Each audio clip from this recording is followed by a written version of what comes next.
Bueno, pues vamos a continuar en Tierra de Sueños hablando en este proceso de historia. Por ejemplo, ¿qué les parece a ustedes si hablamos de el Camino de Santiago? Si no lo han hecho, hagan ustedes esa ruta porque no solamente van a responder a lo que la propia alma, nuestro espíritu, muchas veces nos viene a solicitar un conocimiento de uno mismo que se puede adquirir en ese camino como en otros caminos, ¿verdad? Pero el que hoy les vamos a proponer es conocer un poquito más el Camino de Santiago, al apóstol y también a ese juego de la oca que conocían perfectamente los templarios. Y lo vamos a hacer con Carlos Mesa, periodista especializado en nuevas tecnologías y enigmas de la historia y escritor que ya nos acompaña. Carlos, muy buenas noches.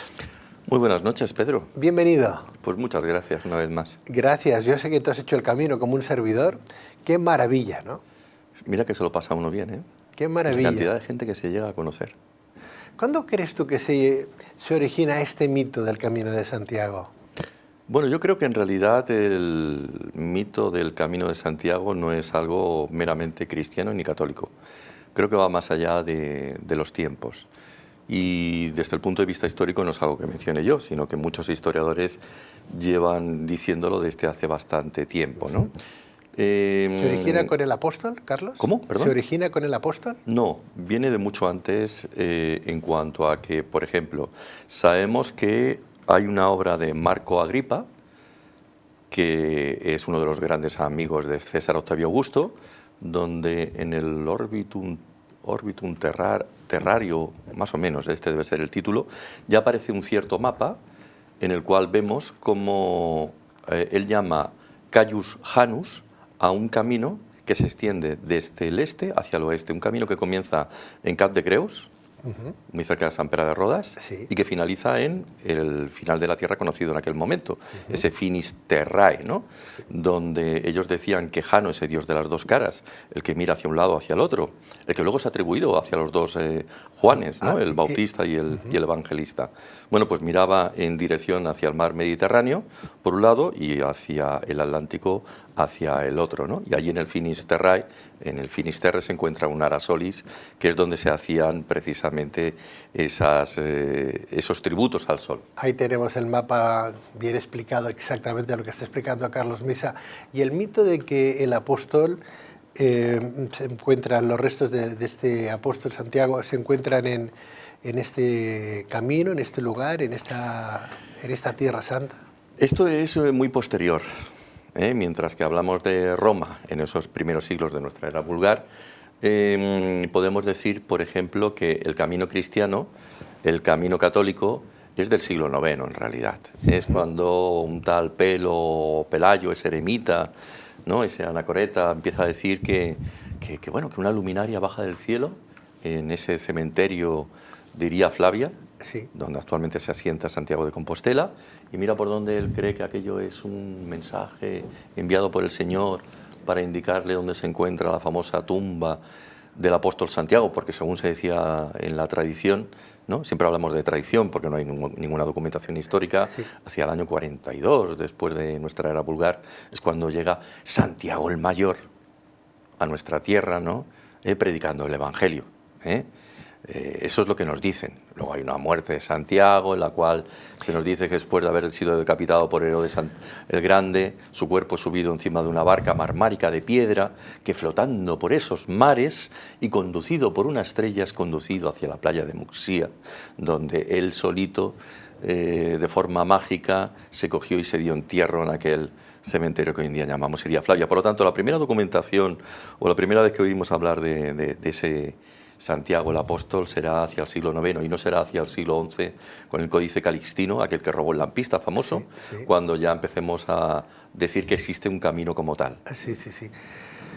Estamos viendo ahí pues a esos viandantes que van haciendo, esos peregrinos que van haciendo el Camino de Santiago, ¿no? Y que vamos a ir encontrando además unos símbolos que hablan del juego de la oca también en ese camino. Sí, pero mira, fíjate una cosa que hay ahí, que sí, esta es muy graciosa. ¿Qué has visto? Allí aparece el Camino de Santiago y el emblema del Camino de Santiago, ¿Ah, sí? que siempre es la concha, la vieira. Sí. Bien, hay mucha gente que no sabe exactamente el por qué, ¿no? Adelante, y esto Carlos. se debe a que cuando hablamos del Camino de Jano, habían templos dedicados a Venus, Sí, a esa Venus de los Pirineos, sí. ¿no? Y Venus, ¿de dónde nace? De una concha, ¿no? Y completamente adulta, con la simiente de Urano. Y mira por dónde, ahí volvemos otra vez a tener esa referencia a ese paganismo que todavía está implícito en el camino católico, lo cual no deja de ser bastante singular. Está bien, está bien. Bueno, hablamos de esa concha, hablamos del camino y también vamos a hablar de la relación que tenían los templarios Sí, claro. con el camino, ¿verdad? Sí, Incluso, sí, sí. incluso con el apóstol, ¿no? Y Sí, con el bueno, es juego que de hay la una referencia muy interesante. Los templarios no dejaban de ser cristianos, ¿no?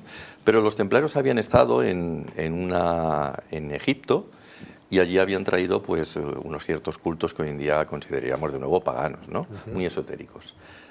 Casualmente, los templarios se trajeron un juego que se llama el juego del Megen. Y el juego del Megen es una especie de disco concéntrico donde hay una espiral que se retuerce sobre sí misma hacia el centro y que nos recuerda mucho a otro disco, que es el disco de Festos, el famoso disco de Festos, ese que tiene tanto misterio, que nos encontraron una cierta excavación cerca de la isla de Festos, ¿no? Pues probablemente los fenicios o quienes fueren se trajeron ese disco egipcio aquí a Europa y ahora creemos que es un misterio, pero en realidad no deja de ser Y el menudas antiguo disco del construcciones que Megen, tenían ¿no? los templarios en aquella ¿Perdón? época, y menudas construcciones, ¿eh? Que estamos Sí, sí, viendo sí, sí, también, sí, ¿eh? sí, construcciones interesantísimas porque siempre están basadas en la base del Templo de Salomón, que son construcciones octogonales. Si alguno cree que alguna iglesia no tiene planta octogonal, se debe más que nada a que en realidad pertenecían a otras órdenes de caballería que luego fueron asimiladas por los templarios, de modo que muchas veces decimos o hablamos de iglesias templarias, pero no tienen esa planta octogonal tan curiosa, ¿no? Carlos, ¿tú crees que el juego de la oca para los templarios sería como una especie de introspección, como una especie de mapa para llegar al interior de cada uno de nosotros? Es un juego de iniciación. Es un juego de iniciación. Es una iniciación. El Camino de Santiago no deja de ser, y yo creo que todo el mundo lo sabe, en esa introspección personal que cada uno siente, una iniciación donde se va hacia lo desconocido para volver hacia el territorio conocido, ¿no? De modo que antiguamente habían unas 33 etapas, que casualmente el número 33 siempre me resulta muy singular, Sí. por cuanto tiene relación con los gremios de constructores. Mira por dónde, en aquel entonces ya existía un gremio de constructores que le llamaban los Hars, que provenían de esa zona de Occitania. Y ahí aparece el vocablo Oc, de nuevo otra vez la Oca. Mira, doy un dato muy interesante. Hay una reina que era la mujer de un visigodo llamado Eurico. En la tumba aparece precisamente la pata de oca, ¿no? Y otra cosa que también descubrí hace poco, en el Pórtico de la Gloria de Santiago de Compostela, sí, el famoso Pórtico de la Gloria del Maestro Mateo, sí, allí aparece junto al Evangelio, perdón, junto a la figura de San Juan, aparece también la pata de oca. Y esto que estamos viendo, pues no dejan de ser marcas de cantero, de los Hars, precisamente. ¿Y qué simboliza esa pata de oca? ¿Qué es lo que querían representar? Es un 3, en definitiva. Nos habla también incluso hasta si quieres, de la mismísima Trinidad, ¿no? Claro. Pero la oca es el símbolo de la sabiduría antiguamente en el Antiguo Egipto. Ajá. Con lo cual, la sabiduría te conduce hacia los dioses. Y en alguna orden hermética yo creo que se saludaban así, ¿no? Sí. En la misma orden de los Hars, estos gremios que trabajaban para lo que eran los templarios, a la hora de saludarse por el camino, por el trayecto, lo que hacían era cogían el dedo índice, medio y anular y simbolizaban las 3 patas de oca, se las llevaban precisamente aquí al hombro y esta era la forma que tenían de saludarse y de reconocerse entre sí. ¿Y por qué la oca y no otro animal, Carlos? Pues por lo que te decía, ¿no? Porque es un animal mágico, un tótem, algo que en realidad viene de ese mundo quizá más pagano, ¿no? El que te va conduciendo o conduce hacia los hombres, hacia esa figura de los dioses, un símbolo adoptado precisamente por todo este mundo esotérico llegado de los templarios, ¿no? Y por cierto, los templarios no hemos dicho nada de cómo se resuelve realmente el juego de la oca dentro del Camino de Santiago, que creo que quizás sea lo más interesante, ¿no? Por favor, ¿cómo lo hacen? Bueno, esto es muy fácil de ver, lo explicamos en un momento para que no nos coma el tiempo. Hay que coger un papel, es algo que invito a que la gente lo haga, se coge un papel Y os voy a decir, o vamos a comentar, de una iglesia que se encuentra en Lugo, que es la iglesia de Cacabelos, que pertenece a los antonianos, que a su vez esta gente eran unos monjes que muchos de ellos después tenían buenas relaciones con los templarios y a su vez muchos de ellos acabaron dentro del mundo de la Orden del Temple, ¿no? Pues bien, allí vamos a ver cómo en un retablo aparece la figura de un Jesús jugando a cartas con San Antonio. Y le entrega, creo recordar, que es un 5, una carta del 5 y otra carta del 4, una de bastos y otra de oros, ¿no? Pues bien, el 5 y el 4 nos devuelve la suma del 9. El 9 es el número de la espiral. Volvemos otra vez a hablar de ese disco del Megen, ¿no? Esa espiral tan curiosa. Pues resulta que lo que nosotros tendremos que hacer es situar en un papel el número 5 y el número 9 en la parte de abajo. Y vamos a utilizar siempre la suma del 9 para que nos devuelva un resultado. Por la parte de arriba iremos sumando 5 más 9 y nos dará 13, y así consecutivamente hasta aproximarnos hacia la casilla más próxima al jardín final del juego de la oca, que es el 63. Y por la parte de abajo igual, 9, 9, 18 y 9, 27. Sí. Bueno, y así sucesivamente. Nos vamos a ir aproximando de nuevo hacia la casilla del 63. Pues bien, resulta que nos va a devolver dos filas numéricas que cuando las sumamos nos da 13. Sí. Y curiosamente hay 13 casillas en el juego de la oca.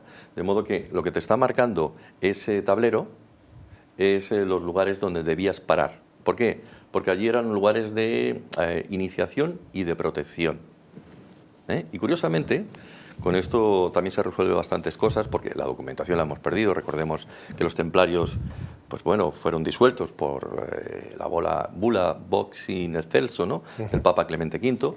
Pues vamos a encontrar por el camino lugares muy interesantes que se llaman Montes de Oca, Iruña de Oca, Giloca, Daroca y así sucesivamente, que seguramente todos estos lugares tienen que ver con estos sitios donde debías ir a parar, ¿no? De modo que te está marcando sencillamente un camino donde tú tienes que ir parando en esos puntos estratégicos por alguna circunstancia hasta llegar al final, que cuidado, al final es muy interesante porque Finisterre es el sitio donde tienes que quemar lo antiguo para volver otra vez a comenzar, como decía Jano, ¿no? Y hay un sitio también que recomiendo que la gente visite que se llama el cementerio de Noya, allí en Finisterre, donde aparecen 4 columnas que están sustentando una pirámide en su parte superior. Y es un cementerio templario, todo lleno de símbolos esotéricos que tienen que ver con el sol y la luna. Qué maravilla coger ahora el juego de la oca y cuando uno esté a punto de iniciar ese juego en casa con la familia pueda recordar esta entrevista con Carlos Mesa, ¿no? Para descubrir que hasta los templarios en el 1100, por ejemplo, ya jugaban. Ya jugaban, y una cosa nada más, que mucha gente se preguntará, bueno, ¿y qué ha pasado? Felipe II es cuando le hacen aquel regalo en el siglo XVI a aquel florentino, ¿no? Que no sabe exactamente de qué se trata, a aquello que debía ser un mapa, y el hombre dice, bueno, ¿y si lo transformamos en un juego? Y nos lo transformaron en el actual juego de la oca, ¿no? Que es lo que aparece posteriormente más tarde, ¿no? Lo digo más que nada para que la gente entienda qué es lo que sucedió, ¿no? Porque se transformó de un mapa a un juego para niños. Un animal que incluso ha ayudado a la cristiandad en algún que otro momento. Solo hay que recordar las ocas que viven y que vivían en la Catedral de Barcelona. 13, qué curioso, ¿no? Que además, y siguen estando, ¿eh? Siguen estando. Que son 13 las casillas del juego de la oca. Mira por dónde. Es curioso porque la tradición dice que gracias a los graznidos de las ocas, de esas ocas en su momento, sí, la cristiandad se salvó de una invasión en un momento determinado. Bueno, es que las ocas siempre son protectoras, ¿eh? Y las ocas cuando ven que llega alguien parecen perros, empiezan a ladrar. Y eso se ve por toda Europa, no es algo exclusivamente nuestro. Cuando yo fui a Rusia y sobre todo en el sur de la Rusia actual, también hacen lo mismo, ¿eh? Los granjeros lo que hacen es tener ocas para que graznen cuando alguien se acerque. Son como protectores. Protectores y acabamos enjaulándolos y comiéndonos sus hígados, ¿verdad? Eso sería otra historia. Esa es la paradoja de la vida. Vegetariano, a mí me duele bastante, claro. Claro.